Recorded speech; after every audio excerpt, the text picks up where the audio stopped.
What does it mean to find out who you really are? It's a question as old as time, one that philosophers have been thinking about for centuries. But how many of us actually do it? How many of us actually find out who we really are? And what do we even mean when we say that?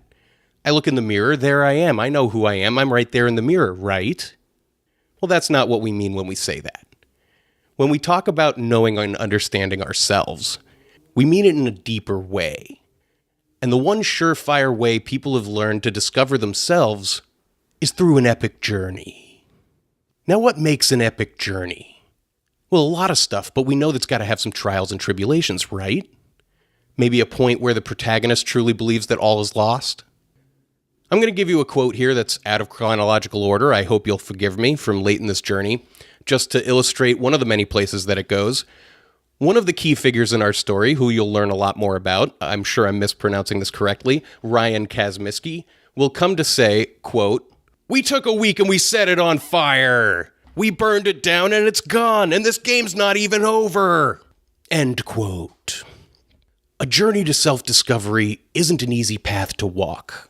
It's a winding road that's constantly throwing obstacles in your way to overcome. But it's through overcoming these obstacles that we begin to understand what it is that we are capable of. Now, in a multi-part series, we explore the real blueprint for Armageddon, Final Fantasy VII.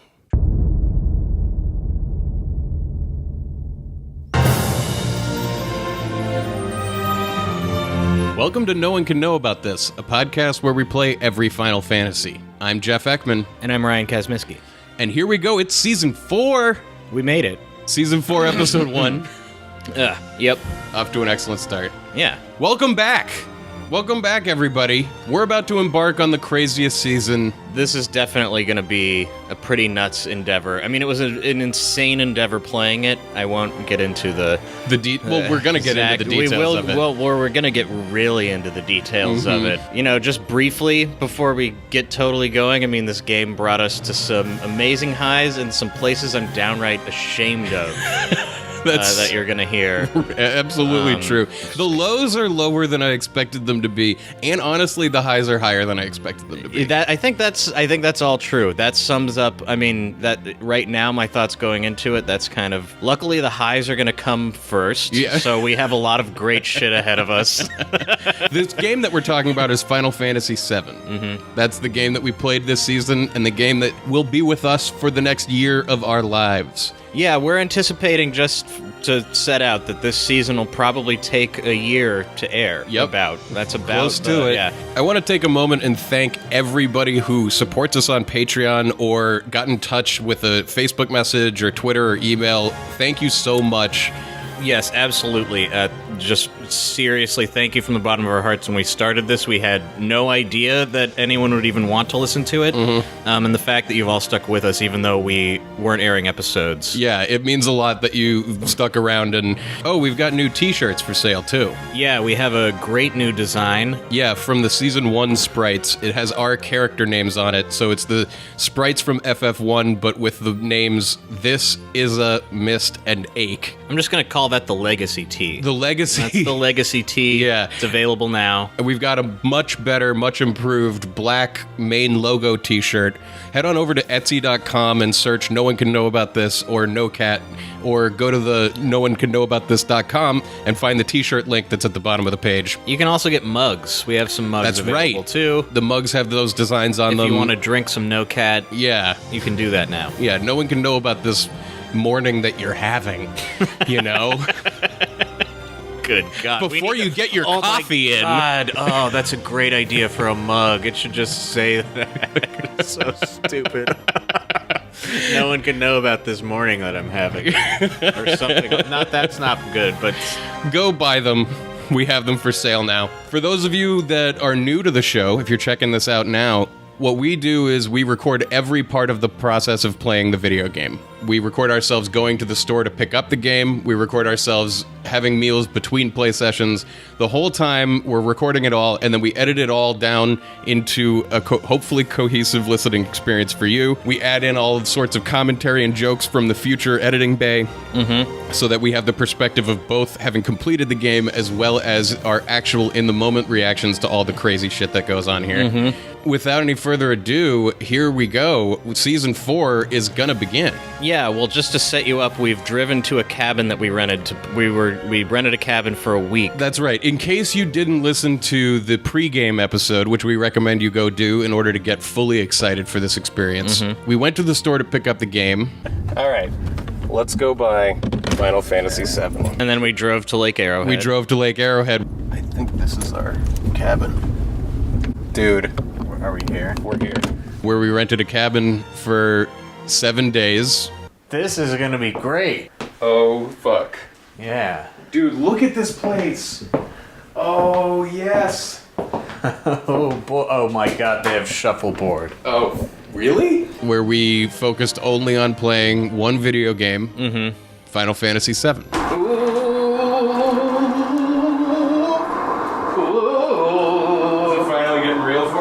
Oh, it's getting very real. In retrospect, none of this was necessary. It all looks very different from this side of it than it did going into it. Yeah, but I don't even know that it sounds any different. Like, the room quality might be slightly different, but really, it's the show that you know. Yeah, for your experience listening at home, other than an entire episode of driving, you might be getting exactly the same show we've been delivering, like basically no different at all. But for us, it was so different. For us, it was pretty weird. So, yeah, come on this journey with us. We went to a cabin for a week and played this game. We want you there with us. Now and then you're going to hear us say things like, man, it's so nice to be in the woods. Or like, wow, I love this cabin. Yep. Or, man, you could fit a lot of kids in here. You're going to hear all of this kind of stuff.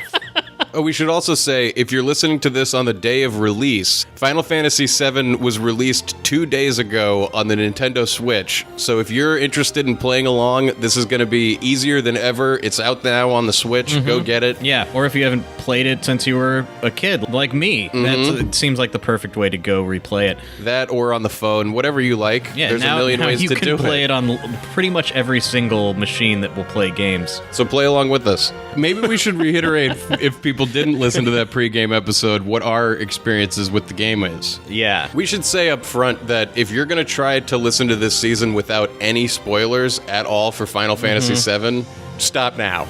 Yeah, this is our official spoiler warning. If you haven't played the game and you don't want anything ruined for you, you cannot listen to this podcast. Yeah, there was a massive spoiler in this game that I had going into playing it, so it's kind of like baked into the experience that we know about this. Right, so there's a huge spoiler right from the beginning before we've even hit play. And we're about to say that now, which is that I knew nothing about the game going into it, except... Yeah, one of our friends just casually dropped that Eris dies. Spoilers. That and that there was a character named Cloud were like the only things that I knew about this game going into it. This wasn't the game that started me on JRPGs. Like, that was probably like Secret of Mana or some Super Nintendo game. But like, you know, I paid for my own PlayStation console just to play this game. You know, like my parents were like, we're not buying you another game console. And they figured that was the end of it. And then in a few months, I just brought one home. And they were like, what the fuck, How did you do man? this? I like saved up from mowing the lawn and stuff. Oh, I think that's I don't remember. I amazing. think I even sold our Super Nintendo or something. Wow. I don't know. I don't Subsidizing remember. the price. Yeah, so you have a long history with this game that goes deep in your mind back to the middle school lunch table. I mean, I played this in like 6th and 7th grade around then. From what I remember, I got like to the last dungeon. Like I was there, but I was underleveled and I couldn't beat it and I got stuck in it and I just gave up there. And I remember over the years, I've, you know, popped it in now and again and played what I thought was like the first disc. Right. But I've really played like the first 8 or 10 hours maybe. Which isn't like anywhere over near and the over first again. disc. So I know the very beginning very well. First third of but the first disc, maybe. Unlike, I actually thought I would know this game better than I knew 6, but the opposite is true. Like, I definitely knew more of Final Fantasy VI when we went into playing that than I did about this game. But that being said, you're right. It's like, for me, like, playing over it also, I was looking at it going like, this is like a blueprint for, like, my brain in a way. Like, Right. this game transformed so much of me. Understanding your own neuroses and approaches to Like the world. philosophies about how yeah. the world works. I was playing this going like, oh my god, I just got that from Final Fantasy VII. Like this thing that I thought was just like inherent in how my brain understood the world, but it was like, nah, that was Final Fantasy VII. It had a strong influence on you, and it has a strong influence to this day on me. Mm-hmm. And I will never be the same having played it. It has such a strong influence on me that it's like a distortion field I've dragged with me into your life. And now I'm in the distortion I know. field.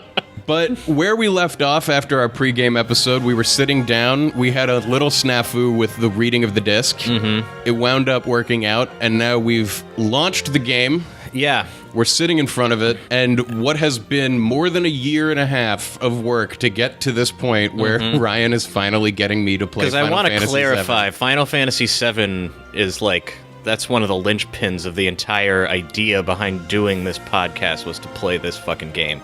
Is there anything else we should say? No, we should just play this game. Yeah. We've kept them waiting for months. We have. And Thank you for sticking with us last through week, that break. that episode wasn't even an episode, really, so No. let's go. So here we go. It's October 2018, and we just got the game to launch. Oh. Yes!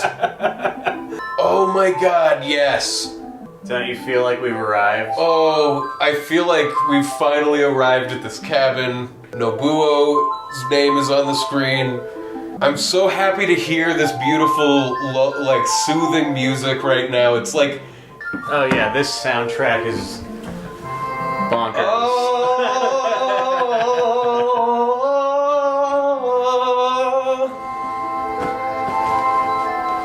Dude, I like that it's opening with credits. Yeah, on launching this game, you're shown like a weird gray screen with a little Final Fantasy logo on it. It looks terrible. Like quality of image. I mean, yeah, it looks pretty rough.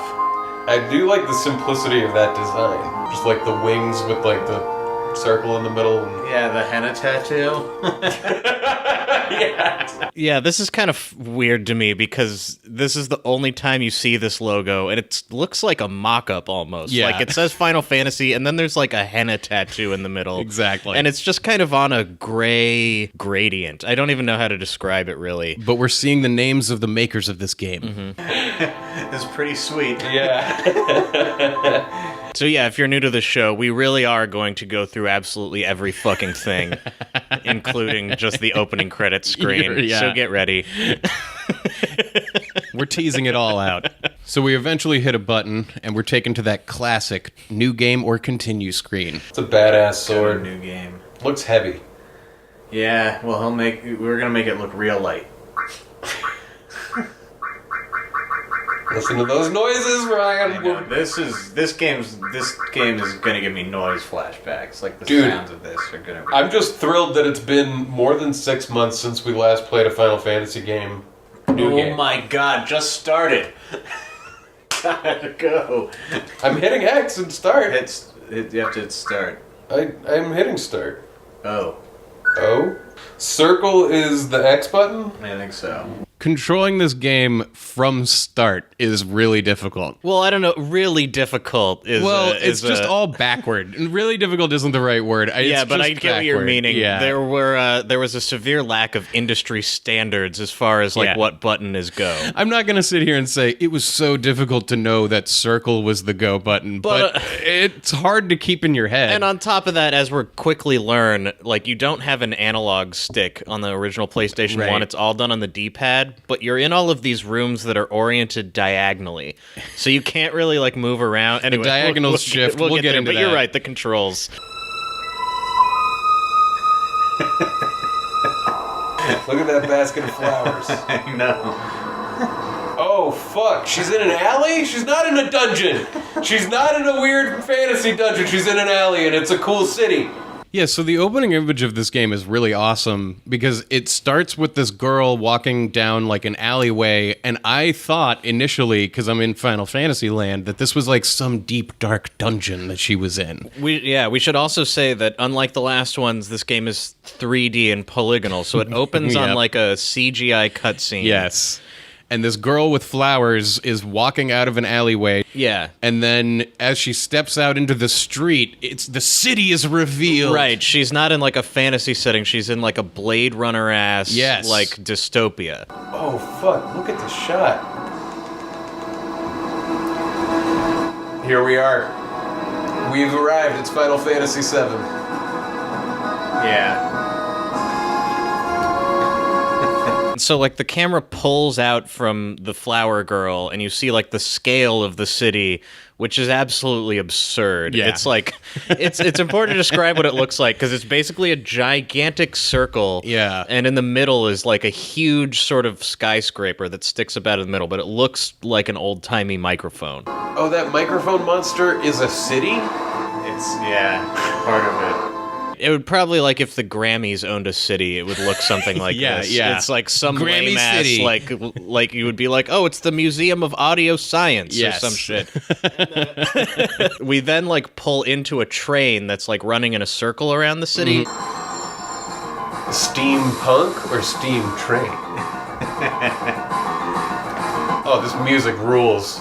Seamlessly, the CGI becomes a pre-rendered background. Not really. I'm trying. It's going to be hard to describe this game because it looks, on the one hand, incredibly detailed, and on the other hand, like absolute, just like a jumble of shit. Well, what it looks like is these beautiful pre-rendered backgrounds where this incredible artistry is detailed, and then these pieces of crap Lego pieces running around on it. Right. Wow, they look really, really terrible. Holy shit. Come on, newcomer, follow me. Look at what a doofus. There is a run button, I think. Oh, it's X. But, oh my god. Look at him. I have Cloud walk directly up to the camera and look at us, and his like stupid little eyes blink. I love that one of his hands is like a hoof. I think it's supposed to be like gloves or something that wrap up his arm. I don't know. Good god. I don't know. He has like How a shoulder thin pad. are his middle of his They're all arm? like Popeye. The way they do the arms on the characters in this game is like, it's like they just made two balls and then drew like a line in between them. Yeah, It's they're all they look like those barbells. gladiator Yeah, things that you exactly. like whack each other Yeah. with. But if that was your arm, So it's just kind of like your arm is like a fat end on your shoulder, and then it gets really thin, and then there's like a fat end where your hand should be. but your hand is like a just ball. a cube on the end. Yeah. All right, We're doing this. Oh boy. Our first battle, fighting an ex-soldier. He's not a soldier anymore.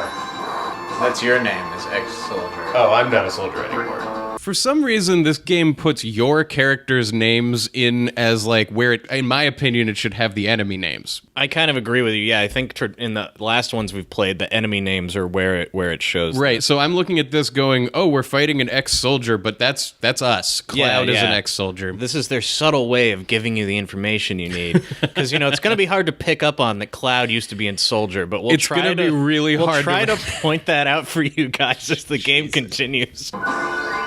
Ooh. I'm gonna take everything. God, circle. Well, you'll get used to it. I It'll know. happen. I know. It does suck. We step onto, I guess, like the grand central of the train station. Yeah, it kind of looks as though we walked up onto a platform just above the trains, Yeah. but we're kind of like, we're definitely at like a train shipping receiving yard. Whether or not this is like a passenger train station, Right. I'm not sure. None of it looks familiar. No, but so we're now walking through it, and the diagonals are weird, like we mentioned. Oh, this is gonna take me some getting used to. Telling where to go is really hard. Oh God! What? Wait, I can't go. Oh my God! This is very disorienting. Why is it angled like this? Oh, there's Biggs. Oh, wow. So we run into Biggs, and there's another character named Wedge, also in the group. Last season, we ran into characters named Vix and Wedge, Yeah. who I think were later renamed Biggs and Wedge. I think it might have been even in the Japanese version, it's Biggs and Wedge. It's I'm not like sure. a reference to Star Wars that they put in all of these games. But it's one of the intangible pieces of flavor. Like, Right. you're playing a Final Fantasy game, and it doesn't even have castles in it anymore, but Biggs and Wedge are Biggs here. and Wedge are here. And there will be a guy named Sid. Like, these are the These hallmarks. are the key things. You used to be in Soldier, all right. Not every day you find one in a group like Avalanche.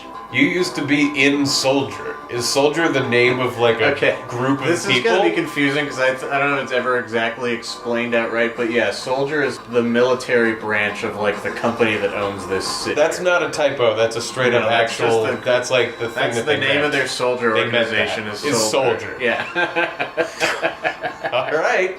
Just to set up right here so we don't get confused going forward, what's happening is we're in a group called Avalanche that's against this group called Shinra, and we're infiltrating a place. And Soldier was a group that was involved with Shinra, and also I used to be a part of that. It would be like if we just called the Marines Soldier. And, we have the Army too, but we have like, Special Forces and Marines and Green Beret. Right. Like Soldier is kind of like all of the elite sort of echelon. But the Army has soldiers in it, but that's different from what Soldier is. Yeah, that's where the confusion comes from. Not every day you find one in a group like Avalanche. Avalanche is another They're group? like the returners. Okay. Hold it, Jesse. He was in Soldier. He quit them, and now is one of us. Didn't catch your name. My name is Cloud. You have to choose Cloud. That's a real stupid name. Our target's the North Mako reactor. We'll meet on the bridge in front of it. Ex-soldier, huh? Don't trust him. I mean, he's upfront about it. Barrett.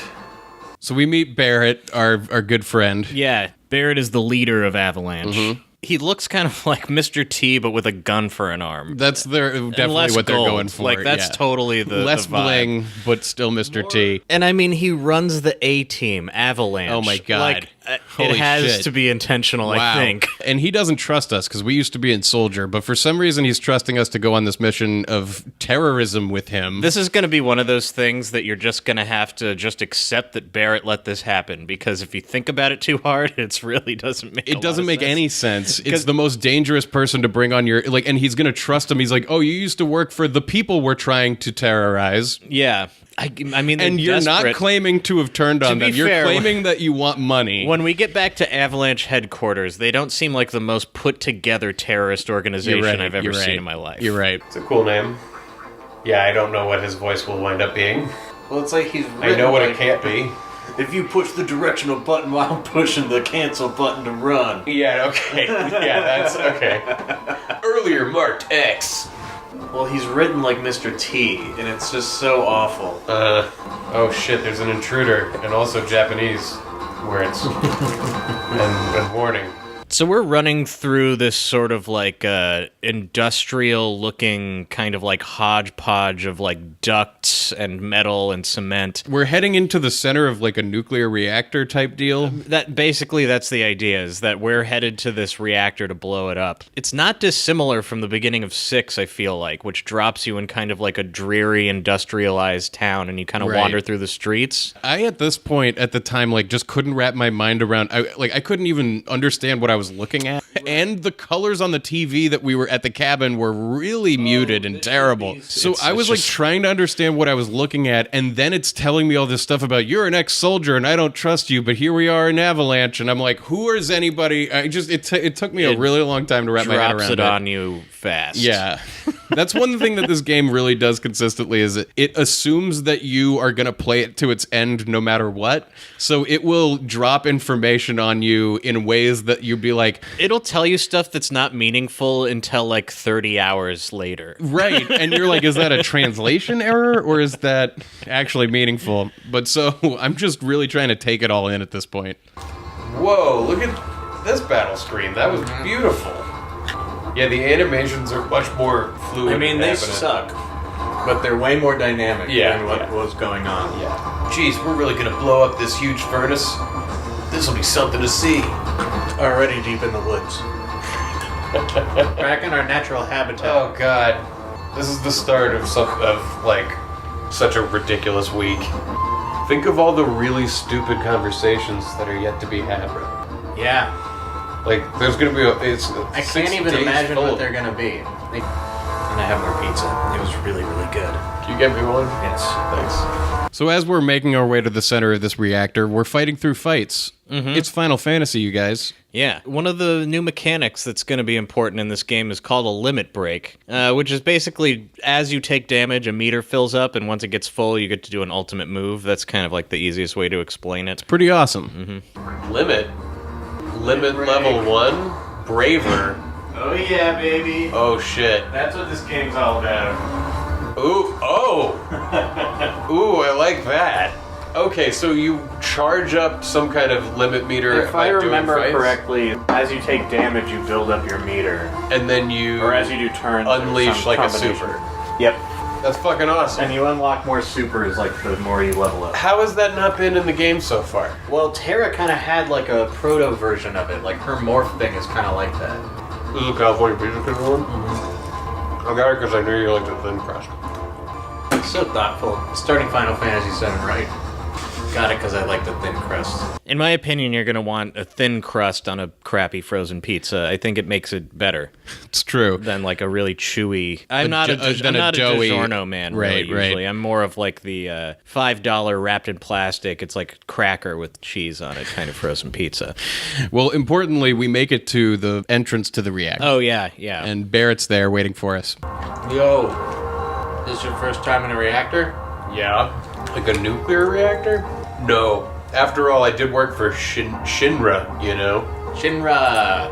Shinra's all about reactors. More than you know. Oh, yeah? Yeah. Okay.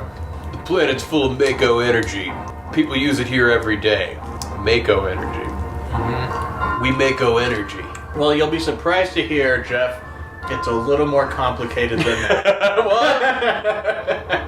We're just getting started.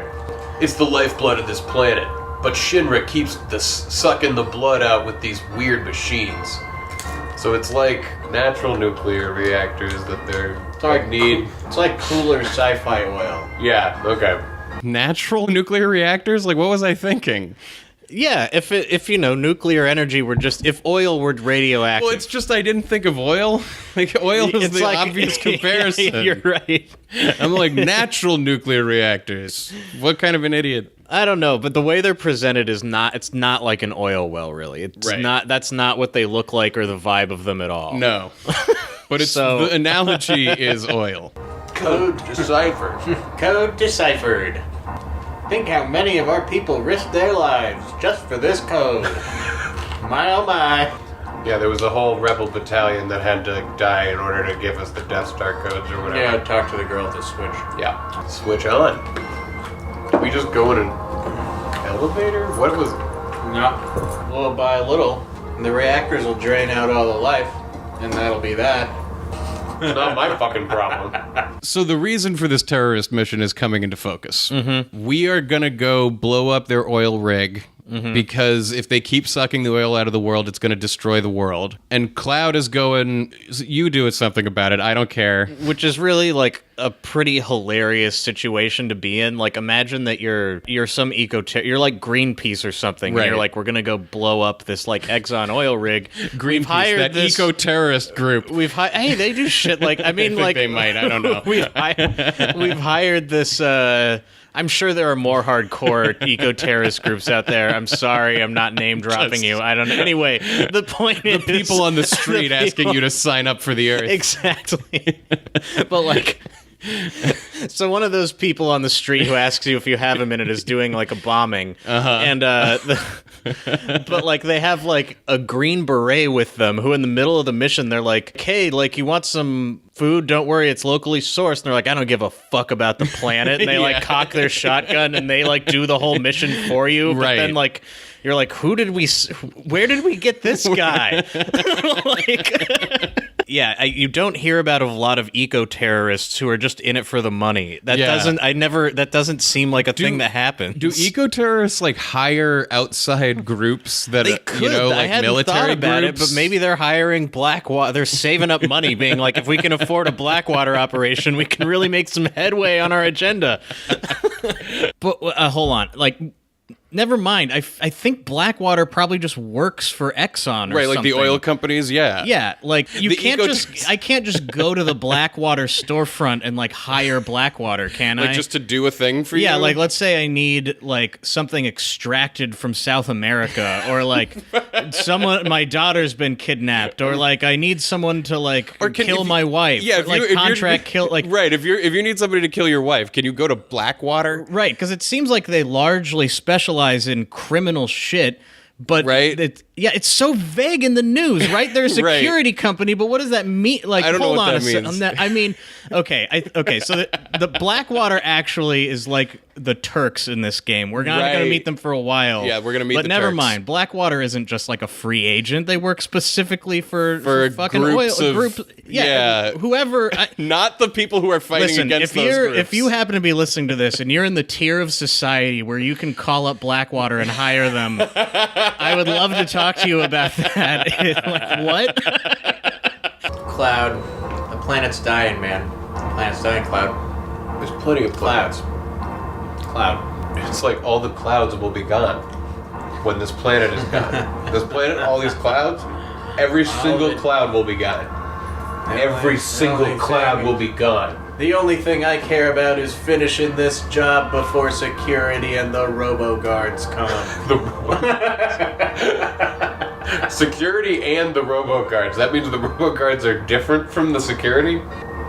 What is he doing? He's shaking his he's fist. so He's mad. angry. He's real mad. See, now this is like marionettes. We were watching Yes. this is like better puppets. Better, they upgraded Definitely their puppets. Definitely just puppets. Oh, yeah. Not people at all, even a little bit. Nope. There's nothing over there. I can save you though. Okay, yeah, save me. Try to save me that, because I will run to everywhere. Yeah, it's Yeah, not. this is It's so not cool. fun wandering around these fucking maps. I think it's worth noting early on that one thing they like to do in this game that they couldn't do before is like show you this sense of scale, which is really cool, but the effect is that often it pops you out on a screen where you're like a tiny little speck of cloud. You can only see him because his hair is so yellow, and you're like trying to navigate this like massive structure. Yeah, sometimes we'll show up on a new screen and be like, where do you think I am? And we'll take bets on where Cloud is, and we're always wrong. Oh man, Bolt. We're back at Bolt 1. Bolt 1! Push the OK button in front of Go for okay, Jeff. It makes perfect sense. Shut the fuck up. In front of a ladder to grab onto it. After that, use the directional button to move up and down. And that's a ladder? Yep. How are we gonna know where anything is? Oh, we'll feel our way through it. God, this is awesome. Look at this. Ooh, there's a sack on the ground. I received a potion. I'm receiving potions, Ryan. Potion received, man. Potion fucking received. Push the OK button and blah blah blah. In front of a ladder. I get it. That's not a ladder. This is the ladder. Dude, this is ridiculous. This looks fucking so terrible. It does not help that it's on this screen, this like big HD screen. I think it looks pretty cool. Yeah, throughout this playthrough, and especially at the beginning, you hear this crazy juxtaposition where we're constantly going back and forth between this game looks amazing and this game looks like shit. It's just that it's in the same sentence that we're going like, this is amazing and horrible. Yeah. I feel like that sentiment encapsulates the whole game in a way. Yeah, it's both. Oh shit, beam gun. Look how fucking dramatic the battles are. I know, this is so like... I can't yet see what they're trying to show me all the time because the graphics suck so much. Like, I can't believe how much the camera is moving. It seemed like it probably moves too much. Like, that's what I'm thinking. Is like, I'm like, God, I can't tell what's going on, guys. Like, I know you can move the camera. Calm down. Does Barrett have a machine gun for a hand? Yes. Well, that's pretty awesome. Yeah, that's great, right? Yeah. You get that little, like, beam circle that comes up underneath you. Yeah, as you power up your magical spell. Like wind that shoots out of your feet. Mm-hmm. Yeah, exactly. That's always a great effect. Someone should make some shoes that do that. Oh, yeah. That's your save point. Oh, shit.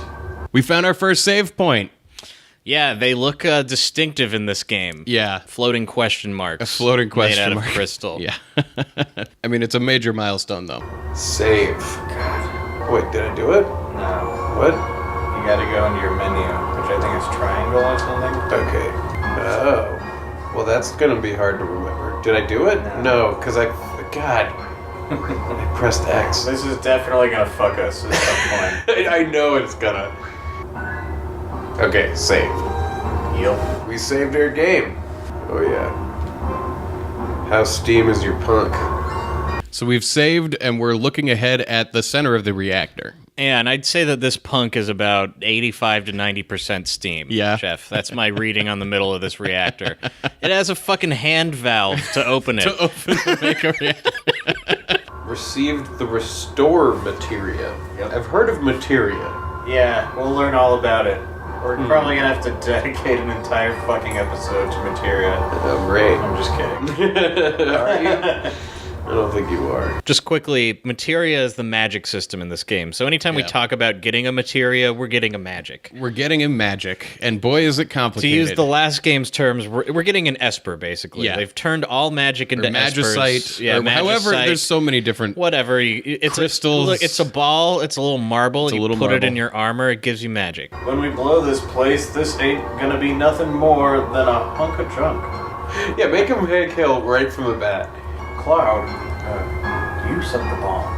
Hank Hill has got to be one of the most vexingly difficult voices. Yeah. I always feel like it's in my brain. I'm about to do it, and I'm gonna do it, and then it just comes out all fucked up every time. Luckily, we don't stick with that for Barrett. I just wanted to take this moment to say that I'm very happy with the voices we landed on for all the characters this season. Yeah, it's going to take us a little bit to land on each one of them, but pretty soon they're going to start falling into place. Quicker than last season.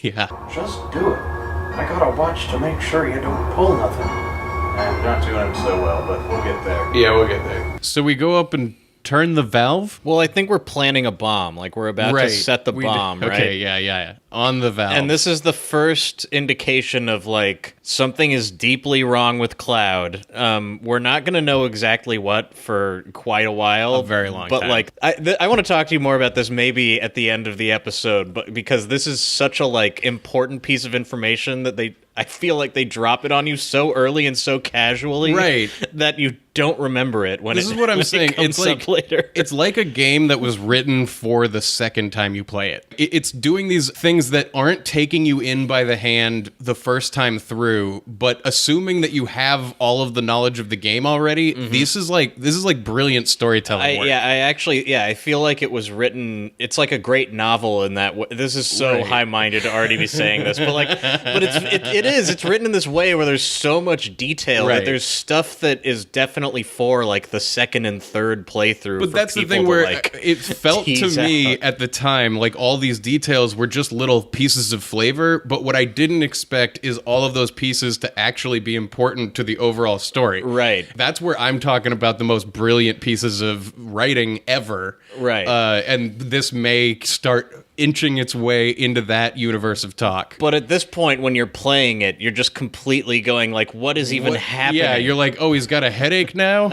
Okay. Yeah, so Cloud gets a headache and falls over and like hears a disembodied voice. Oh no, watch out. Oh shit. This isn't just a reactor. No?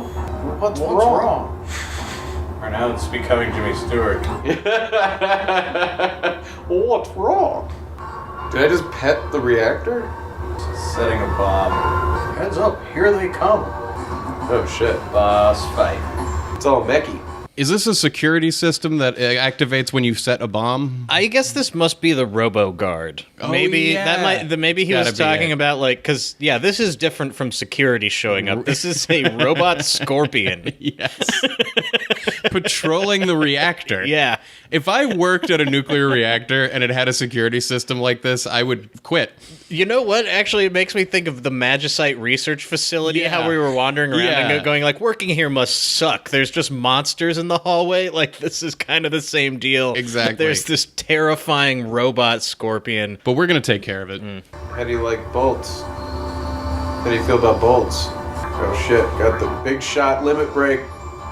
Cloud, it says Barrett, be careful. Attack while it's okay. Oh, it's one of You these. attack it. Okay. So the first boss of this game, just like the boss of the last one and the one before it, Uh-huh.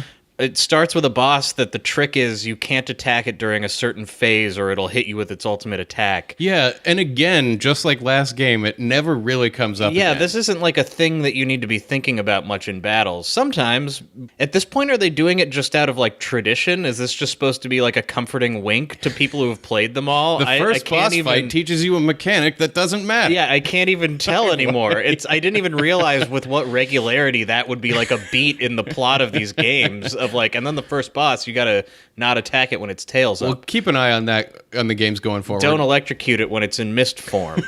When it's in its shell, don't yeah. attack it. It's the same thing. Like right now, like this. Then it's gonna fuck me. It's gonna fuck you. Yeah. Okay, well, great. Well, it could have told me that before I put the input in. And now, okay, sweet. Nailing it. Killing You it. don't want to use an item. He's lost his excitement, Jeff. The scorpion's tail went down, which means it's attackable now. Saying I get it. he was erect. And then, Now he's not. God, it's really gonna take me a little while to get used to these graphics. Well, let your eyes Like- find a way for them to be distracted from the pain. So we set the bomb on the reactor. And it's time to run. 10 minutes to Minutes to detonation. detonation. Oh, that's a cool ass clock. Gotta get out of the reactor. So it's a real classic video game situation. The timer is set. You got 10 minutes to get out before it all blows up. Run. Yeah. Made even more fun by the fact that the thing impeding you is random encounters. So you never know when you'll be slowed down. And the clock keeps ticking. So far, I've got a lot of great things to say about this game, huh? God, things that are gonna happen. Do I need to wait for somebody at the end of this timer or some bullshit? No. Do I have to wait for Barrett? No shit like that. But, cast yourself back to a time when video games were not 3D. Well, the thing is, when you remember the PlayStation, at least I always do this, and I think this is true of a lot of people, you remember the PlayStation 2 graphics as, like, being PlayStation 1. This wants me to be doing too much diagonal work. We're gonna work on the diagonal work. We're gonna get there, okay? It's gonna be a road. It's not gonna be a comfortable game to play all the time. Settle it. I promise you, the waterfalls are beautiful. I think. Both of the things that you just said might be the title of the first episode. Gaining gill, jumping over holes. Oh, where am I? You want to walk to the right. Oh god, yeah, okay, I see where I am. Yeah. Back up the stairs. There's a lot of I Spy going on in this. Right. You're just like off in a tiny little Now look at where I am now. I know, man. Come on. You know what? Sometimes they hide shit in places like I bet they do. That's why, like, I'm surprised there's nothing there. So is it Through that door. I tried to go through that door. Well, I didn't try good enough. Yeah, it's also more confusing because it's not like the places flow together in a necessarily like logical way. Like, Right, I'm like up diagonal stairs and. Instead of all of the screens flowing together directionally, like if you walk left, the screen will basically move over and you'll just see the next area of what's left of where you were. Right, so you exit the screen on the left and then you enter the new screen from the right. Right, 'cause like it flows logically. Because instead of just showing you a top-down now, it's a camera angle. So, Right. you might go up a ladder and then cut to the camera angle looking down on where you came out of. Exactly. So it adds to the confusion of absolutely everything. God, the graphics are worse than that fucking I'm Blue video. Code deciphered. You needed the code to get out? So we get finally back to the entrance to the reactor, which is this cool, like, suspended walkway over, like, an infinitely... You're so high up, you can't even see the ground it's below one of you. those, like, you're going to throw the Emperor off. Yeah, in that's Star the Wars. perfect way to describe it. There's That's like how a deep this painted is. background Yeah. that looks like it's really tall. I love this shot. Like, this bridge on the middle of this thing. Oh, shit. Whoa! The background, this is actually pretty cool. It's clearly rendered differently from your characters. So when it animates, it like looks awesome. Like Yeah. electricity like surrounds the Mako reactor, and then there's like it pulls out, and there's like a big mushroom cloud as it explodes. Yeah. The reactors seem to like dot the circle that the city is, like around like the edges of the circle. Yeah. So it's the construction of it is like I think they literally describe it as a pizza later. And if you imagine on the edge of each slice, there's a reactor. Like it's kind of on like the crust. radially going out. Yeah. Mm-hmm. And then this one of those reactors has fucking exploded. Mm-hmm. Get us a bunch of fucking terrorists. Yeah. That should keep the planet going at least a little longer. Blowing that up? I feel like this world exists in a world not so different from ours in terms of how overpowering the Shinra Corporation is. And the idea of blowing up like an offshore oil rig, like one single oil rig, and then being like, the planet's safe for another day. Yeah. Like global warming is slowed a little. It's exactly it is exactly that level of ineffectualness. Like despite the scale of what we just blew up, like Shinra is up there going like, that's annoying. Right. Is this like a Geiger counter that we're hearing? What the fuck is this noise? I don't know. Okay, now everyone get back. Oh yeah, check it out. They dive out of the fire hole. What just happened here? So, I mean, the best, since I've seen it so many times, I'll try to break this down. Thank you. After the terrorist attack, the team meets up in like a closet somewhere, and then they blow it up. It's a second explosion that blows up, and then they dive out of the closet. I feel like they must be like covering their tracks or like destroying evidence or something. You know what I mean? Like maybe this place was where they planned the bombing and now they're I have no idea. But basically the team meets up. All we know, this is the facts. These are the facts. The team meets up in a closet somewhere. And this is not a closet in a house. It's a closet outside. Yeah. And I would say it's a shack, but it's not. It's like a part of a building. It's a part There's of a building, closet yeah. inside of it. And they dive out and flames are shooting out of the room. Yeah, and this is the first time we see, I think, the slums where they live. So, like, they basically live in, like, a trash heap. Like, everything from here on out is made out of garbage. It's a junkyard. Yeah. Through and through. Alright, now let's get out of here. Let's rendezvous at Sector 8 station. Rendezvous at Split up and get on the train. So all of Avalanche splits up to then meet up, somewhere else later. Right. So we run off, and the first person we bump into is the flower girl from the opening sequence. Right. The flower girl. But this time, did you recognize her when we ran into her? Where you were like, "Oh, No. that's the flower girl," because this time she's not rendered in like full cutscene CG. She's a Lego person. When they said flower girl, I think you hear me realize this is the girl from earlier, like in a minute. Oh yeah, like, we might. Yeah. Oh, she's from the alley. What happened? Oh shit. Oh yeah, and also in this game is dialogue options. Yeah. All the fucking time. This is in the early days of those dialogue options where they were like, people want choices, but those choices can't be meaningful because it'll fuck up our game. Right. So like they're always giving you choices of what to say. Sometimes they're like hello or hey, and I'm like, why Yeah, exactly. are you giving me this choice? So I can either hit on her or tell her that she needs to get out of here because it's dangerous. Yeah. It's tempting. She is a flower girl. I mean, look at her beauty. Look at how beautiful she is. She looks like a little worm wearing a halter top. Yeah, like. I'm gonna tell her she should get out of here. Really? I don't know what's going on, but all right. So running back to HQ, I guess, I don't know, but wherever we're going, forward through the only path. In the slums. We see like evidence of Avalanche's other endeavors, which is mostly graffiti, I guess. Wonder what is that on the wall over there? Let's see. Don't be fooled by Shinra. Mako energy doesn't last forever. Mako is the planet's life source. The end is in sight. Gotcha. So the writing is on the wall, man. Right. What? Protectors of he the was like, planet. whoa, what's that writing up on that wall? It's the end of the world. I wish that had rhymed. I wish they had a little rhyme, and then at the end they go, Protectors of the planet, Avalanche. Yeah, Avalanche is not the best Needs to be name. catchier. Yeah. Protectors of I the like planet. Avalanche. Better than the Returners, that's for damn sure. It's alright. I'll give you It's an that. upgrade from that. Yeah. Okay, so they're protectors of the planet, and their way that they're doing that is telling everybody that global warming's happening, we're taking all the oil. The oil keeps the planet globally cooled. Yeah, and it also lets them live in this amazing paradise. This incredible, beautiful paradise. Oh my god.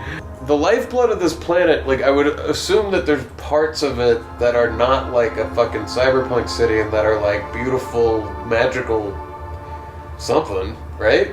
You'll see.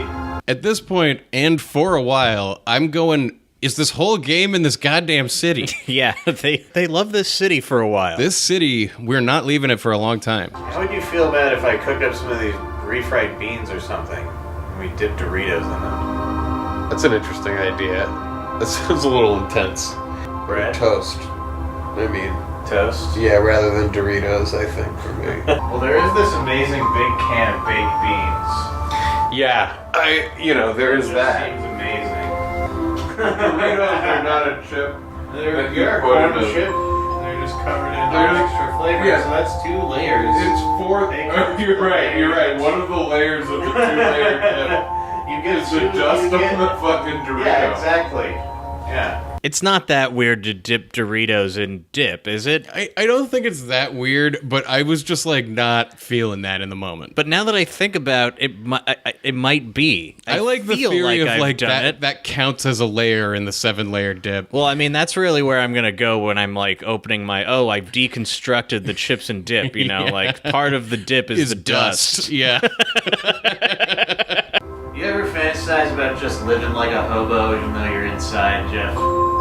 You want to cook out of that. You want to just put that. You want to put that can right on the stove and eat it out of the can, don't you? So we get the beans going. Yeah, unfortunately, in a pot. Yeah. I didn't want to like set off smoke alarms or cause a problem. Or be able to not hold the can after it's hot. That is always an issue too. Well, you see, Jeff, what you're going to want to do is find a stump outside. You can set the can on You're and right. eat it out of the can without touching it. You also need like tongs yeah, to lift you're it. gonna gotta hold it with one thing. Yeah. But so we get back to the game.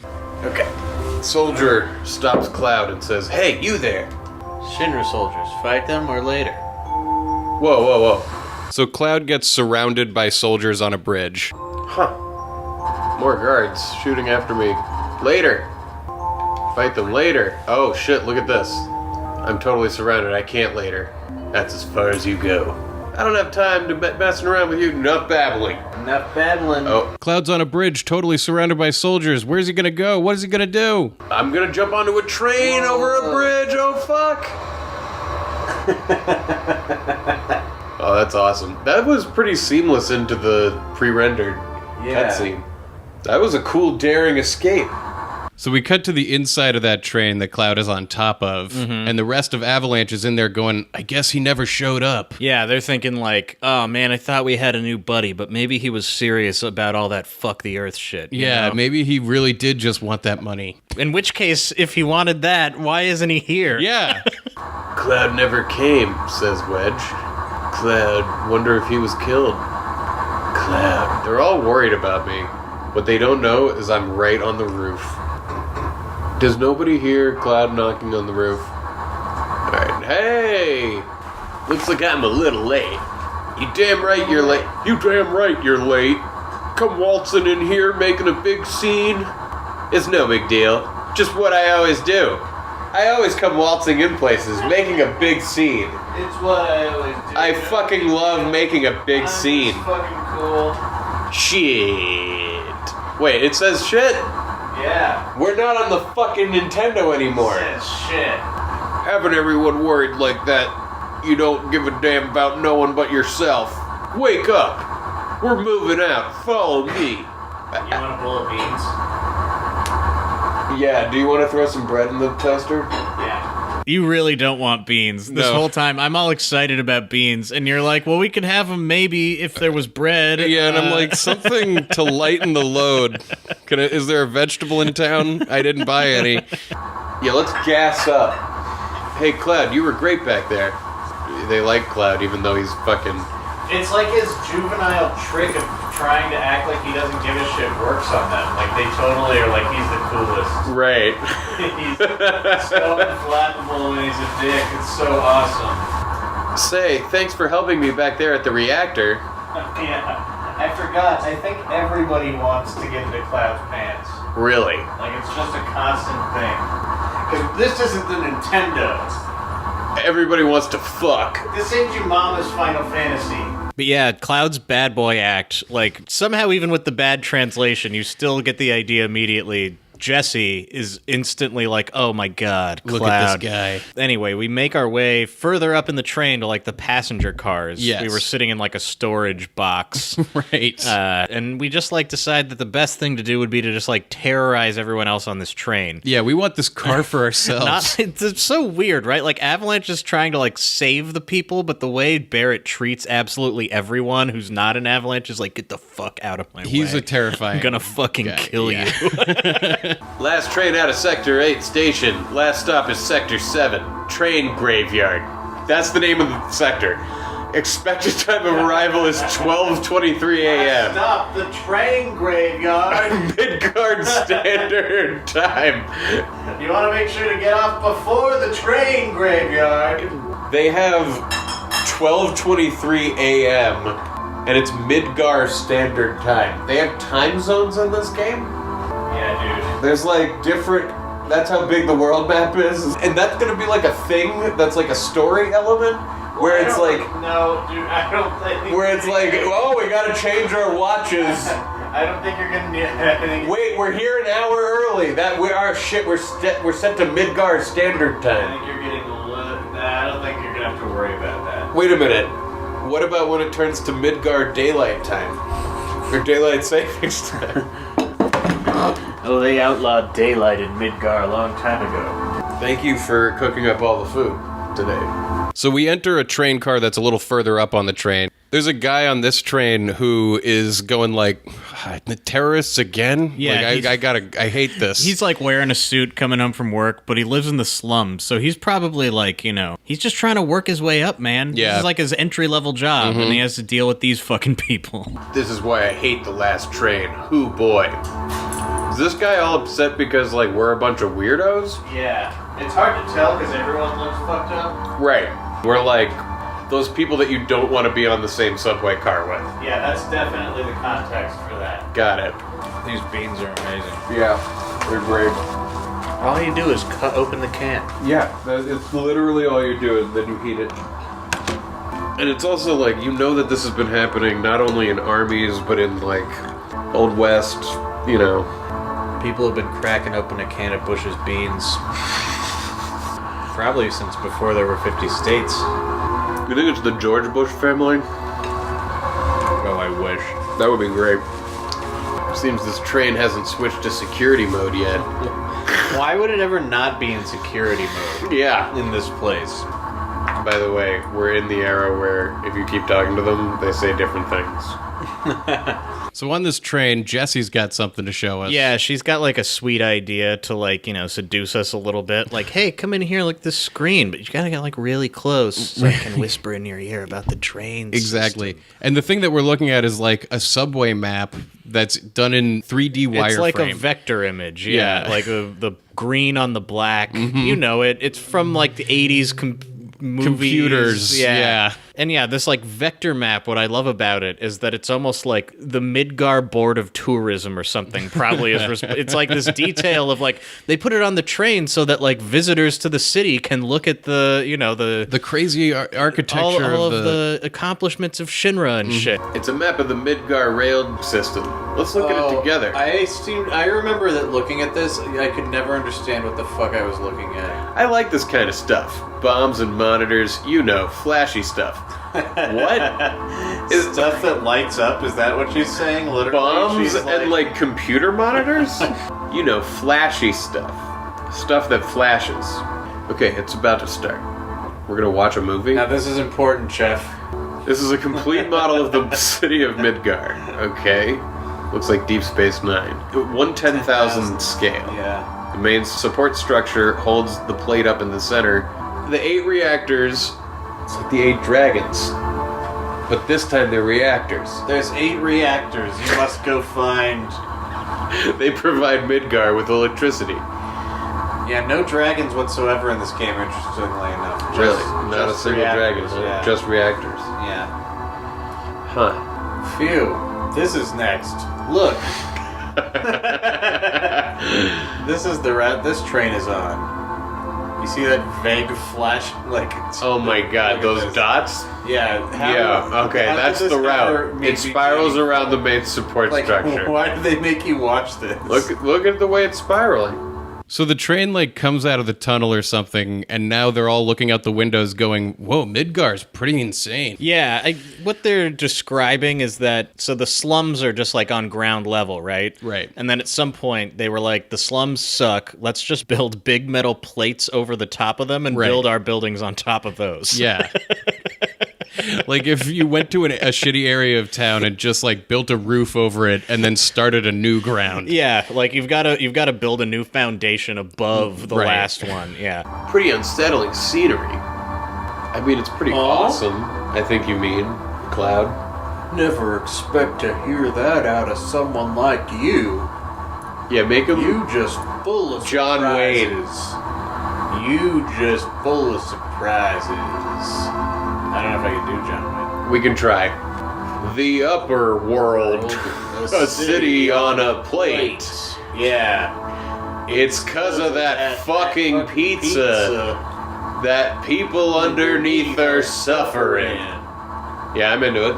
Yeah. I don't know how close we are to an actual John Wayne here. but- Whenever we listen back over this, I can't believe how far off we are. When we were doing it, it sounded so much better to me. It felt like we were doing John It Wayne. did feel. We were channeling John Wayne. I mean, one this way or is another. definitely Barrett's voice for the whole game. This is what we landed on. We landed on him, the world's worst John Wayne. And he's talking about how they built these giant metal plates over the slums, and everybody in the slums is fucking pissed about it. It's a pretty rude thing to do. What the fuck is he talking about? The way the city is like right now they're sort of on the bottom where the slums are, and as you go up the reactors, there's plates above. Oh, he's talking about that the whole plate? cities that's like the nicer areas are up above But why pizza? because it's a big circular disc. There's a Okay, so bunch he's of just big- calling the disc a pizza. Yeah, there's Okay, big alright, like alright. discs around. That's what I didn't like, understand. In the sky above them. Alright. Yeah. Because I've followed that they've been talking about discs. But yeah, a bunch of people like live underneath in the ruins of like all of the old city and shit. You're saying that there's like levels to the classes of this? Like there's like literal levels? It's hard to believe. Jeff, let me tell you, it's It's a class system. extremely stratified. Stratified? Yeah. And the city below. is full of polluted air. So they're just like On farting. top of that, Yeah. the reactor keeps draining up all the energy. And why doesn't everyone move onto the plate? Why doesn't everybody move into the rich part of town? What a fucking idiot. Yeah, where the fuck did this guy come from?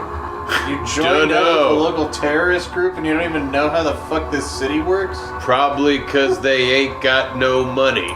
Or maybe 'cause they love their land, no matter how polluted it gets.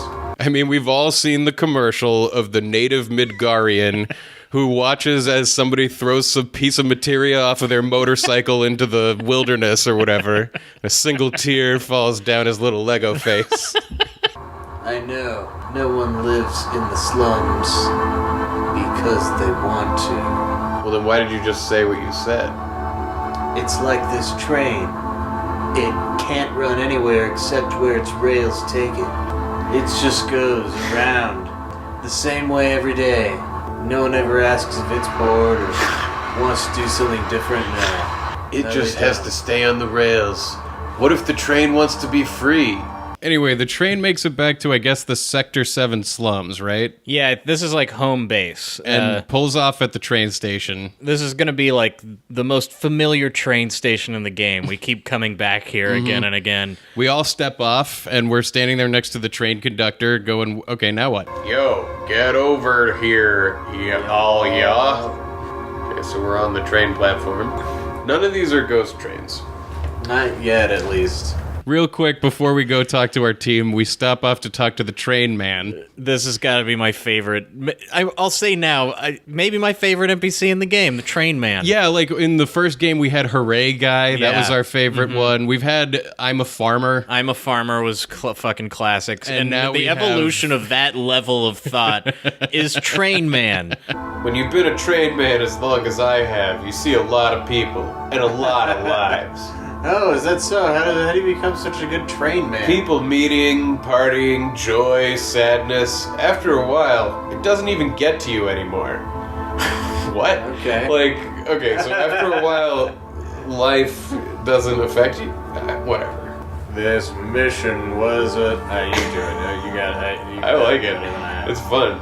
This mission was a success. I can't do it well. But don't get lazy now. The hard part's still to come. Don't y'all be scared of that explosion. 'Cause the next one's gonna be bigger than that. We get off the train. Barrett, can't wait until we get back to headquarters to give us the fucking pep talk. Yeah. In front of people. There's a couple, dancing next to a streetlight right next to us while he's loudly going, that reactor we just blew up. Yeah. There's more to come, baby. Shit.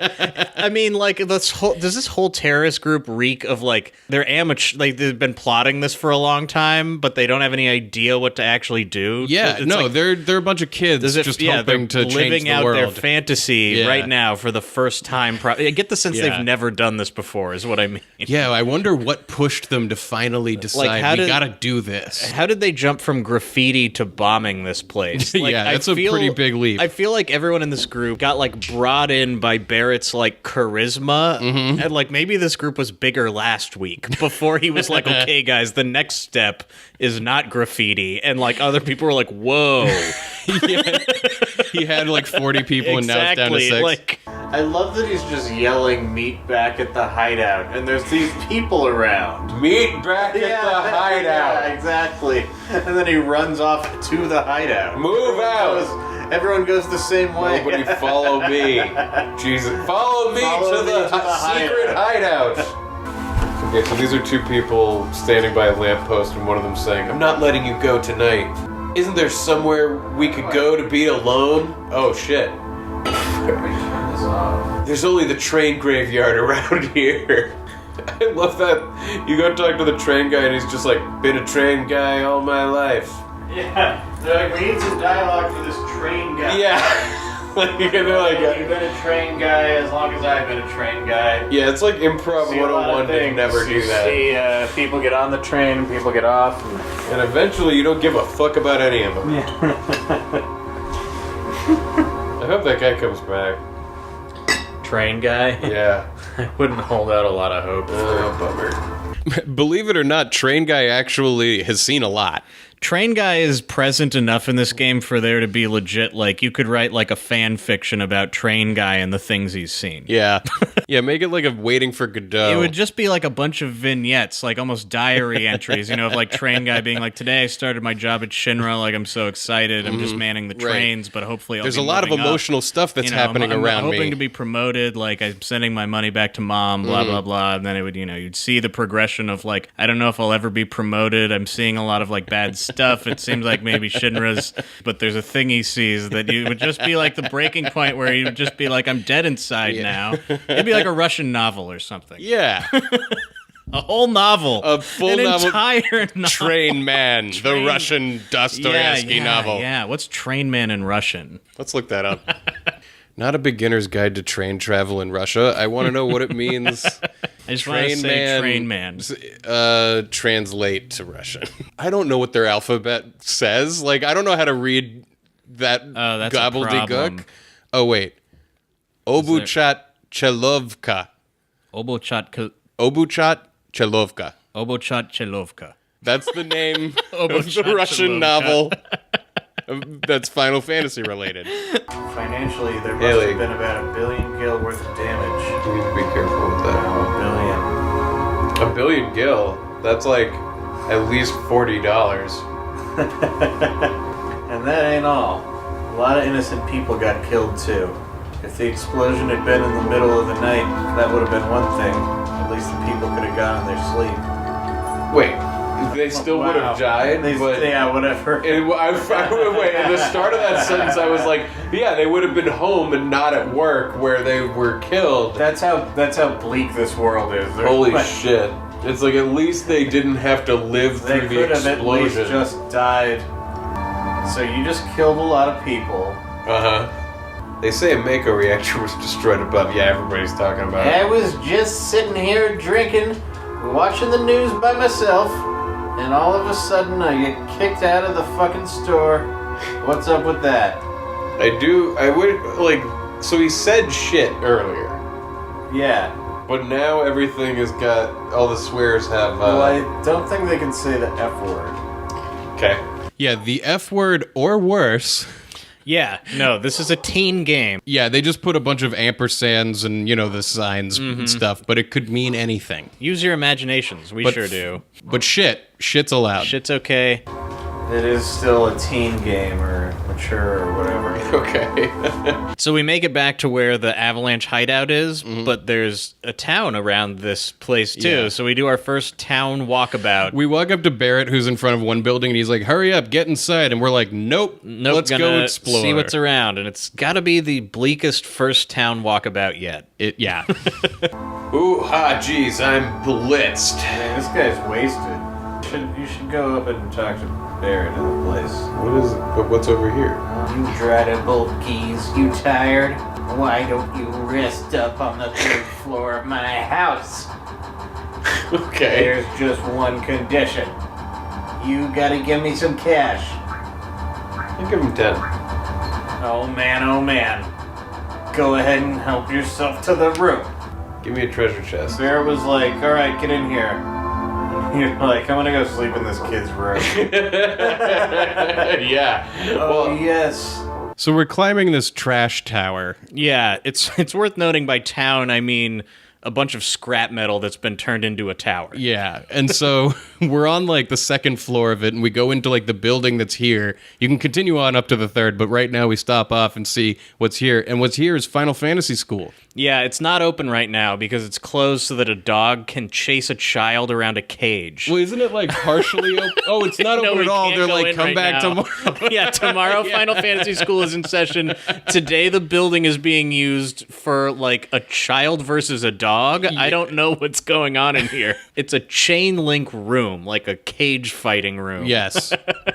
But wait, so if I come back tomorrow, I guess.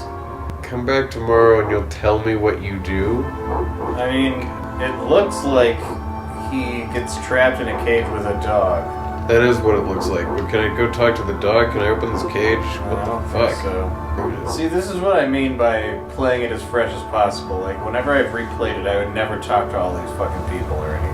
And it's so worth it to talk to all of them. I know, because if you don't talk to them, you'll miss out on the important news that Avalanche just blew up the Sector 1 reactor. You would totally miss this.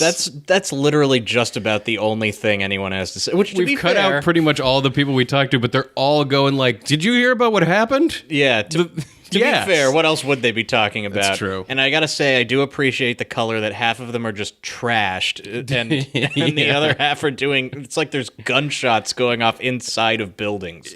That's how bad these slums are. The slums are bad. and it seems like people pretty much know who's in Avalanche Yes. and where they live. Like Exactly where their home base is. You start to realize Avalanche can operate so effectively because the slums are so bad that it does not matter. Yeah. Yeah. Don't forget your ladder skills. Yeah, I'm on it. I'm getting my head around these graphics. So we start heading up to the top floor where that kid said we could sleep in his room. Mm-hmm. Oh, it's the kid's room. Oh, who?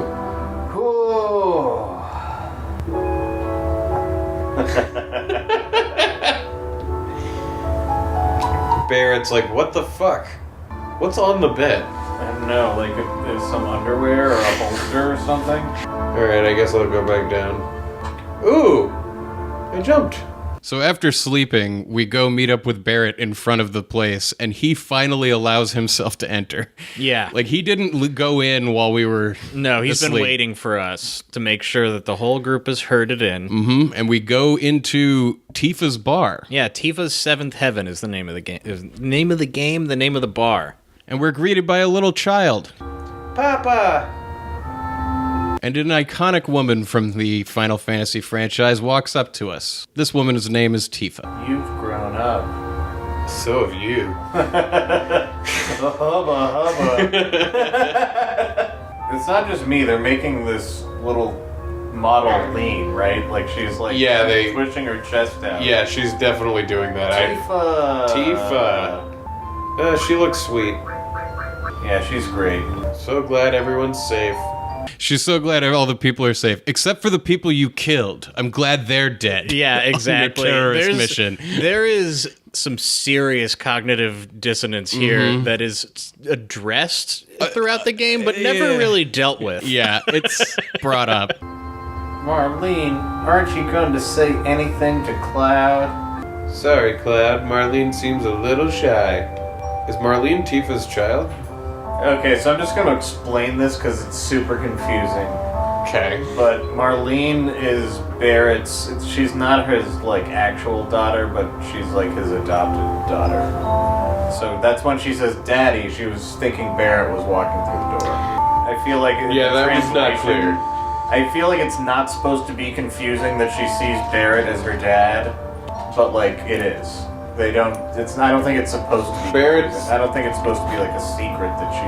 Yeah. Okay. This being so muddy and confusing kind of fucks up like everything that they're doing with Marlene for the rest of the game. I distinctly like remember this scene being too confusing and like knowing it is something I would have to explain to you so that things later would like play out better. Like if you've played the game before, you know exactly what this means and why this relationship is interesting. Right, but if you can't suss out these sort of it's admirable they like want to tell you this sort of complicated relationship information without like being too exposition-y about it. Walking into here, you get the sense Tifa seems to know Cloud. Right. And she kind of implies that Marlene should know Cloud too. Yeah. And when Marlene said daddy and then got shot, it honestly plays with the information you have. It plays like Cloud has been in the army for a while and is coming home to see his kid for the first time And or Tifa's something. his old wife. Yeah, like that's I feel like how the scene plays the But first that's time you not see what's it. going on. No, it's and it becomes clear pretty quickly that's not what's going on, but what is going on isn't clear until so much later, and then when it starts becoming clear, we might cut this, is too long, but like when it starts becoming clear, you're then ruining a moment trying to piece together like, oh wait a minute, Marlene is Barrett, wait. Oh, I thought it was Tifa's. Exactly. It's totally muddy. For 1,000% clarity, Marlene is Barrett's adopted daughter, Tifa is Barrett's old friend, and Cloud is really complicated his relationship to all these people. Yeah. Tifa really knows how to cook. Anyway, let me tell you something.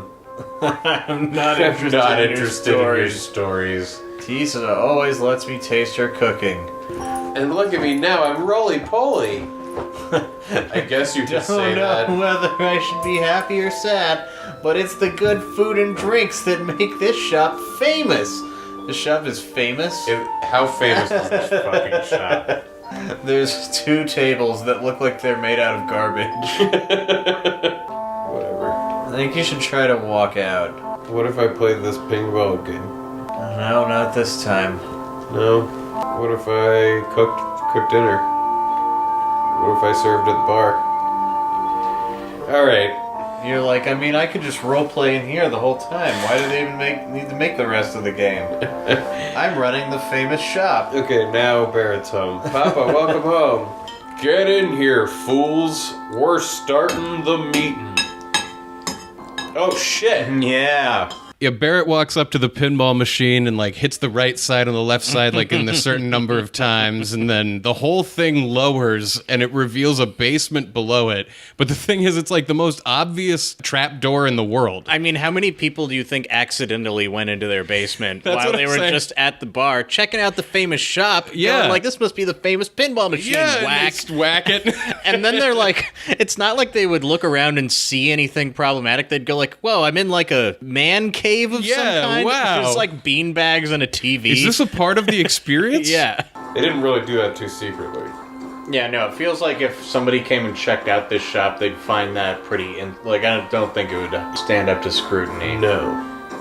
Anne Frank would have been found instantly if she was in.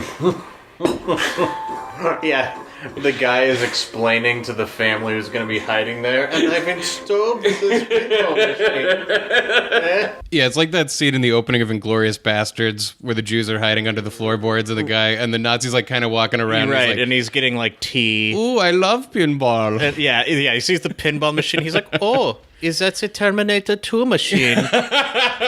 You know, I had the high score when I was in college. Yeah, and a it's, university, whatever they would say. yeah, and it's all The guy's, intense like, because if he sweating. can get the high score, then it unlocks. Right. He goes up, like, every single beat is that tense, like, Yeah. Inglourious Bastards, like, oh, God, like, each footfall, but he's like, do you have a quarter? Like, gives him the quarter to put in. You see them, like, below looking up, and you hear the quarter, like, plunk into the fucking, oh, my God. Let's get out of this bit. Yes. Wedge just asked me if I thought he was too uptight. I said, nah, you're cool. And he said, well, that's okay. Don't worry about me. I don't look like it, but I'm a coward at heart. Jeez. I hope that we can have him overcome that cowardliness and his belief in himself.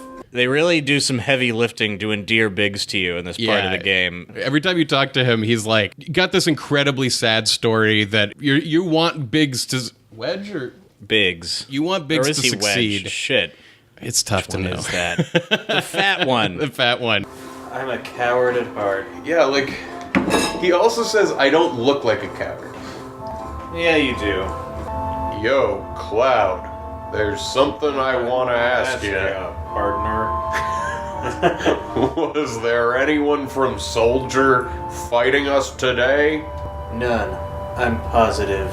So all of those soldiers that we fought that were in blue uniforms, none of them are from Soldier. Yeah, no, that's the important distinction. Soldier is the name of the elite soldier squad, but they have other soldiers. But who Barrett are is just... asking him, like, nobody that we fought was a soldier, right? And Cloud's going, nope. And I'm like, what are you talking about? I mean, yeah, that's literally what he's saying, but what he means is something totally different. And it's like, I don't know why they named Avalanche a thing. Yeah. Why did they not name Soldier like the Marines or Right. Elite Squadron or fucking anything? They Anything at just all. named it Soldier. If there was anyone from Soldier, you wouldn't be standing here now. Oh, let me at him. I'm going upstairs. I want to talk about my money. Grrr. Shucks money. Shucks money. Wait, It's my new Jewish rap name, Shucks Money. Oh, God. Tifa, let him go. Looks like he still misses the Shinra. shut up.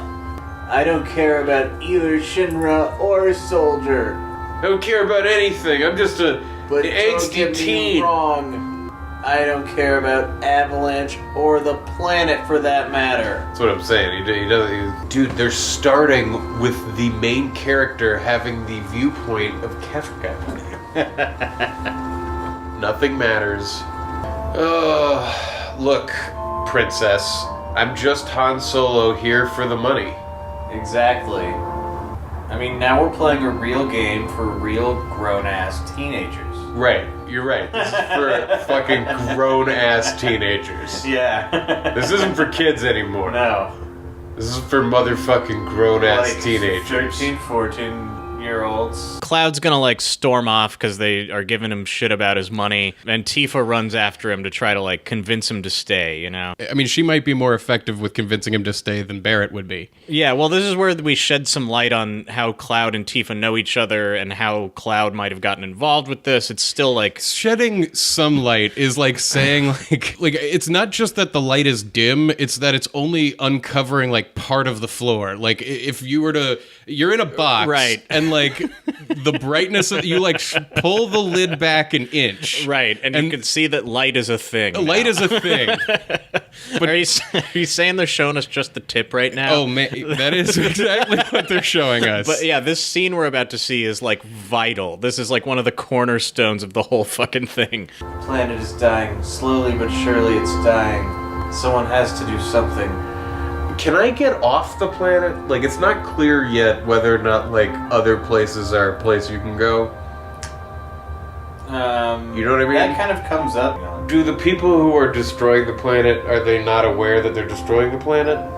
And that They there's- have other reasons to continue to destroy it. I love this because I'm basically going like, doesn't ExxonMobil know that they're doing bad for the planet? Yeah, someone should really let those guys know. Like, that aren't it's a they aware problem. that, like, I mean, because it's not sustainable as a business model to destroy the Earth. And I'm like, what are you talking Yeah, about? I mean, there's. It's obviously not something that matters.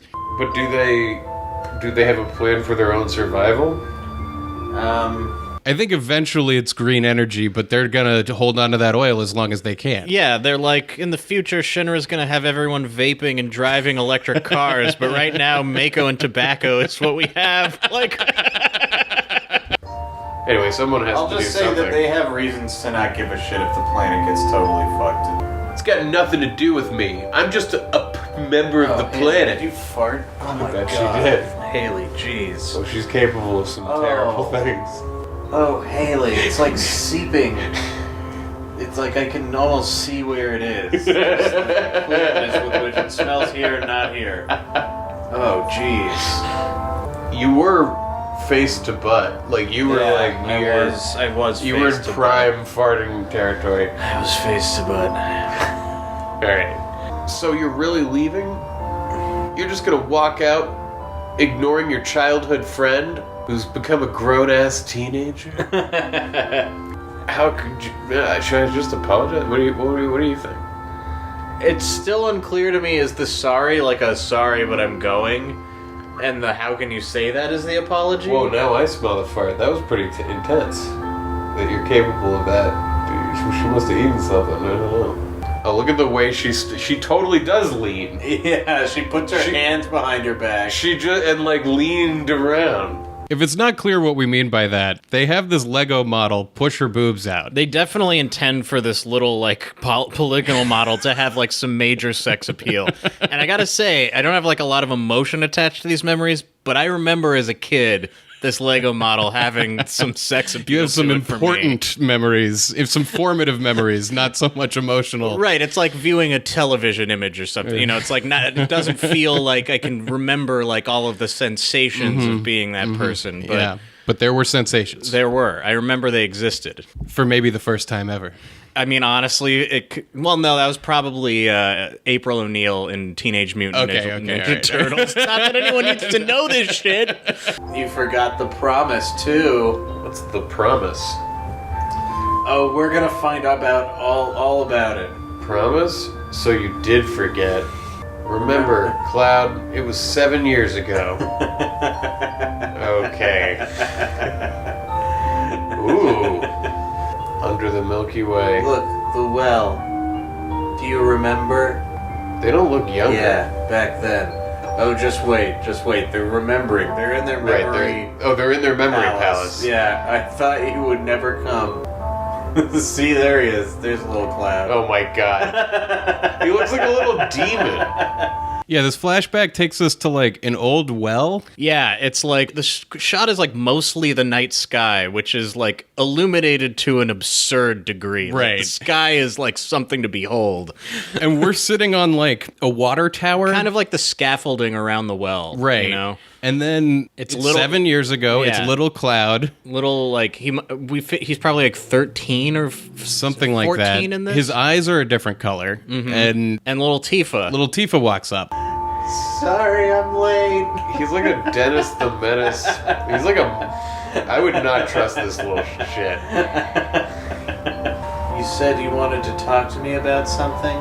Come this spring, I'm leaving this town for Midgar. All boys are leaving our town. But I'm different from all of them. I'm not just gonna find a job. I'm gonna live homeless. I want to join Soldier. I'm gonna be the best there is, just like Sephiroth. Sure. The Sephiroth. The great Sephiroth. Everybody knows. Everybody the great knows and loves the Sephiroth. great Sephiroth. So yeah, the first mention of Sephiroth, I don't think I'm really spoiling anything by saying he's like the main villain of the game. I mean, it's pretty clear right up front. Yeah, you can't, if you don't get the deal now, you will soon. Sephiroth is a guy that like nobody in the world can shut up about. He's like the Michael Jordan of big swords. That's like that's what his deal is gonna be. Isn't it hard to join Soldier? And don't you kind of suck? I probably won't be able to come back to this town for a while. Yeah, so I guess there was a war on about 7 years ago. Yeah, at this time, Shinra was like fighting Japan, basically, which is like sort of seeded. Well, anyway, but yeah, Cloud is saying like, oh, I'm gonna go off and like all the other boys join the army, but not just the army, the soldier army. He's not going to be a soldier. He's going to be in Soldier. Exactly. Will you be in the newspapers if you do well? I guess if I do well enough, I'll try. Promise? Promise me you'll be in the Hey, newspapers. why don't we make a promise? Oh, God. If you get really famous and I'm never in a bind, Uh-huh. you come save me, alright? Okay. Whenever I'm in trouble, my hero will come and rescue me. I am a damsel in distress, and I What will kind of person plan on pulls being something like this out? in And it's like, distress. hey, you fucking promised me. Yeah, 7 years later, Yeah. she's like, I made a fucking bind. Come on, promise me. All right, I promise. Okay, so then we pan back to the future, and Cloud turns to her and goes, here's the thing, I'm not fucking famous. So I don't have to do think jack that's shit. I think he's about to be like, yeah, well. I'm not a hero and I'm not famous, yeah. I can't keep the promise. Hey, look, Texas. Huh? It says Texas. Oh, it does. Yeah, in the corner of Tifa's bar, for some reason, there's a neon sign that says Texas. I have to assume this is one of those things where from a design point of view they were like just picking English words they liked or something. Maybe it's supposed to be like a Coyote Ugly bar, where I know, Tifa but gets it's on the not bar like, it's not regularly like we and does go like to a cowboy fucking dance. Texas later. Like I'm just saying it's the theme of the bar. like what does Texas mean in this world? I don't know. Why? Under beer. What the fuck? You've got beer and Texas in Oh this my bar. god, that's amazing. You got your childhood dream, didn't you? You joined Soldier. That wasn't the promise, though. So come on, you've got to keep your promise. No, but the promise was if I was famous. Wait a sec, big time soldier. A promise is a promise. So, like, as Tifa is making the long shot of all long shots, being like, but you promised me that thing a long Yeah. time ago, I remember that. And I'm in distress now. Yeah, and like you promised, Barrett runs up and he's like, well, since I promised, here's your fucking money. Yeah. Which is just like, I think that I love that. Like, Cloud's now sitting there going like, well, shit, everyone else is Everybody's promises. keeping their promises. Here. Yeah, Barrett throws his money at your feet. Yeah, often the way they transfer items in this game is they'll just make a tossing motion and And then like it appears in your pocket. Exactly. What did he? Oh, he fucking threw They can't show $1,500 at my You feet. just hear it. They just did an illusion. You got the next mission lined up. I'll do it for 3,000. What? We're really hurting for help, I right? mean, he'll probably die in the next mission anyway. That's money for Marlene's schooling. It's her college fund. 2,000. Thanks, Cloud.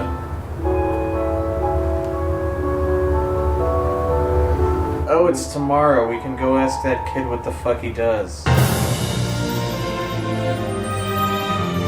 And that's part 1 of episode 1 of season 4 of No One Can Know About This. Yeah, the game is just getting going. I mean, bear with us for a bit. There's so much information that comes at you in the first part of this game. It's so hard to parse the first time through. I really, it's tough to explain what's going on at this point because they are just assuming, like, you'll know later. Yeah, which is true. You will know later. Right, so they don't need to take you through and explain it. Yeah, but I mean, even just like, I want to take a moment, like, comparing to the last game, like, starting this one, it is so much more complicated in ways that you can't even anticipate. Like, Yeah. just looking at the world, we could talk about each screen. Like, Right. we could stop on each screen and go, what is happening here? Yeah. This is like, I assume we will regularly. I think we will, Where it's like, but it's that's like, a giant skull with a jet airplane crashed into it. That's a real thing. That's that we a real see. thing coming later. Yeah, like all of the visuals, even though they're really like trying to do as much as humanly possible. with It's their definitely limited- like one of the highest scoring Olympic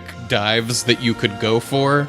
And it's like, if they don't hit it perfectly, it's still an amazing feat that they even tried this. Yeah, there's a lot of that vibe in this. They're game. shooting for a like over the moon. Yeah, the sheer ambition of it. But you've got the benefit of the premiere of this season being a two-parter. Yeah, so now you can go get more dense information Yes. to feed that hungry brain of yours. So head right into it.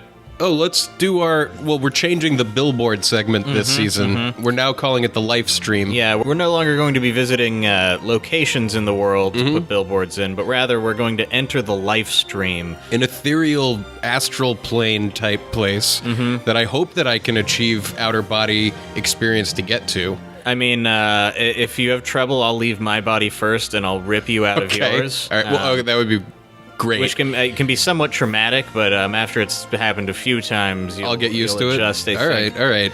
So, how do we enter the live stream to get these messages? Messages from in the live stream come from any universe. So, at least that's what I've been told. Yeah, to be clear, we're going to go in to receive messages that have been transmitted to us for your consumption. Yeah. So, how do we get there? Do we meditate?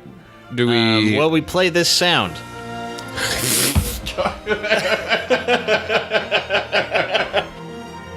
No. What? Why not? Why not? You don't want to make it into a moment? Because then we can. Every time we're gonna make it into a moment. Well, it would be a thing where we go and then it goes into the sound or something. Like we meditate or something. Beat the sound. Well, we're not going to do my idea of we both commit suicide in order to get there. No, I on don't want. audio. I don't want to do that. But fine. Here's a noise of us entering the live stream. Okay.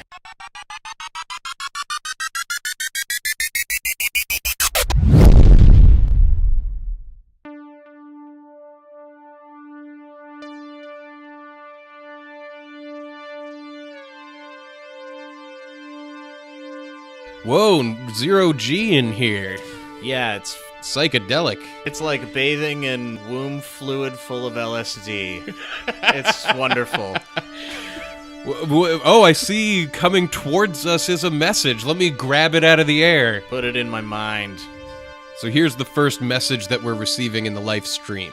Calling all tabletop gamers. Do you have a problem player in your group you just don't know how to deal with? Are you looking for feedback on a character concept or adventure idea? Or would you like to hear some strong opinions on what monster or magic item is the worst? Come check out Interparty Conflict, the podcast for you. The hosts, Gabe and Jeff, discuss listener-submitted questions about D&D and other tabletop games to help you and your group have a great gaming session. Look for Interparty Conflict wherever podcasts are sold. Oh, that's awesome. We were actually guests on the Interparty Conflict We were. a couple of months ago at this point. Mm-hmm. Those are great guys, really smart, have a lot of great advice about D&D. If you're a dungeon master or play D&D at all, I strongly recommend you check out this show. Yeah, it's a good one. So they're great. Thank you so much to Gabe at Interparty Conflict. Search Inter-Party Conflict in your podcast player to check that out. How the hell do we get out of here? Well, we're just gonna Play another sound? Let your feet taste the ground, and then once that starts happening, Okay. Ooh, allow your soul to be engulfed in the flames of life again. got it. Bam, we're back. So if you're interested in a live stream message, send us an email with the subject line live stream or billboards. We'll figure it out either way at nocappodcast@gmail.com. That's NOCKAT. They're $25 a message. That's what the cost of entry to the live stream universe. Yeah, and it's a great ad because now that that's happened, I mean, my mind is cleansed of all extraneous thoughts except that I need to go listen to Interparty Conflict because it's a great show. That's right.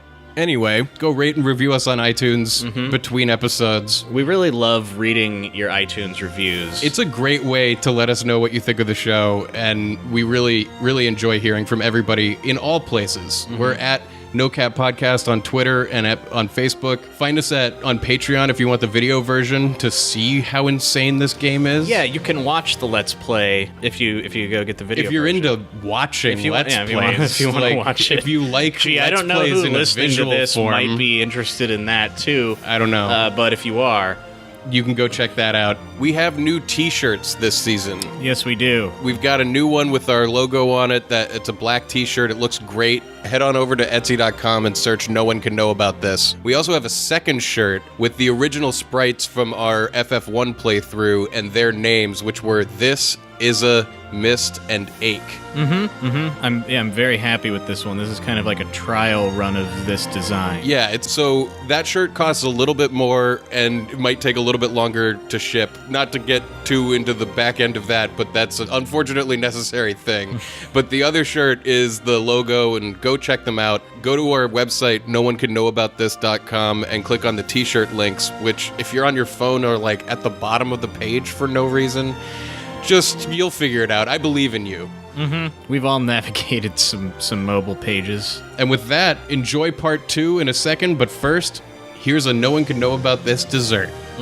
For your pleasure. The only armor that I'm wearing is an armlet. It's called armor Arm. because you put it on your arms. That might be why it's called that. In the Arm B, you have both arms and armorer. They love arms. What about armoires? They don't have a lot of armoires in the army. Weirdly enough.